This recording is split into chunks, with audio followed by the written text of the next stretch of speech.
Welcome to River City Live. All right, so the Jacksonville Public Library always has some amazing things going on. And this month in November, it's American Indian Heritage Month, and there's a great exhibit. And it has to do with the Timucuan Indians. I don't know if I'm saying that right. And here to explain it, because we've been talking about what's the right way to say it, we have Emily Jane Murray with the Florida Public Archaeology Network, and then also Chris Bovin with the Jacksonville Public Library. So guys, welcome to the show. Let's just start with the overview with the library and what we have.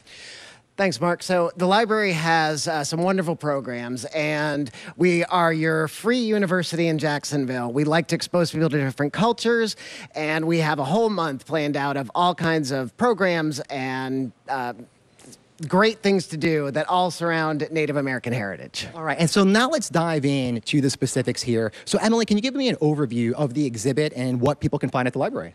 Yeah, so we're going to do two programs on Saturday that focus on the technology of the Timucuan people. So that's, of course, our tribe who lived here in Jacksonville. So we're going to have a kids program focusing on pyrotechnology and how people used fire in the past to make their lives a little easier. And then we'll have an adult program and demonstration with some other prehistoric tools and weaponry, some of which I brought to show you. So, yeah, can you walk through like what some of this is? Yeah, so we have some great examples of stone tool technology, so different spears and knife points here.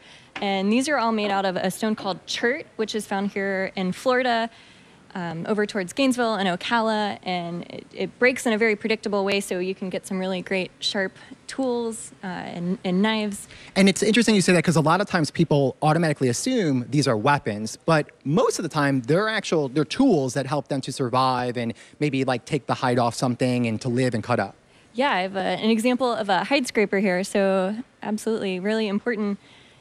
You know, they're processing all of these animals and using every part of them, and so you have to have the right tools to make that a little bit easier. So we'll definitely focus on some of that. With the kids program, we'll talk a little bit about how people cooked before they had pottery. So pottery only goes back about 4,000 years, so they would have used hide pots to help make soups and stews and such. So. And then what's the process? How do you guys find everything that's out there, you know, and pull it together to have the exhibit? Because I would imagine it's multiple sources and networking that you have to do in order to get things like this. Right. We are lucky enough to have great people like Emily Jane and the Florida Public Archaeology Network come and bring these programs to us. So we're really lucky. And the process of curation, Emily Jane can talk to us. Yeah, and discovery. So like, how do you find it to begin with and then also to preserve it?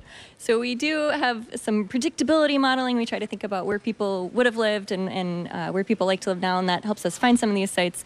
At the Florida Public Archaeology Network, you know, I have the great joy of going to and talking to the archaeologists who are doing all this research and then bringing the information to the public in fun and exciting ways. So. And it's so neat because obviously native to our area, so this stuff could be laying around forests or beaches or something like that, so you might stumble upon an arrowhead or something like that that had to do with the tribe that's here. All right, so the event is Saturday, correct? Yes, it's Saturday at 3 o'clock. We'll do the kids' pyrotechnology program, and at 4:30 we'll have the prehistoric tools and weaponry, and you'll get to learn all about atlatls and throw some spears. So come on out. It sounds like a lot of fun. All right, we'll have all the information on our website, rivercitylivetv.com. Thank you so much. All right, let's check in now with Eden and Rance.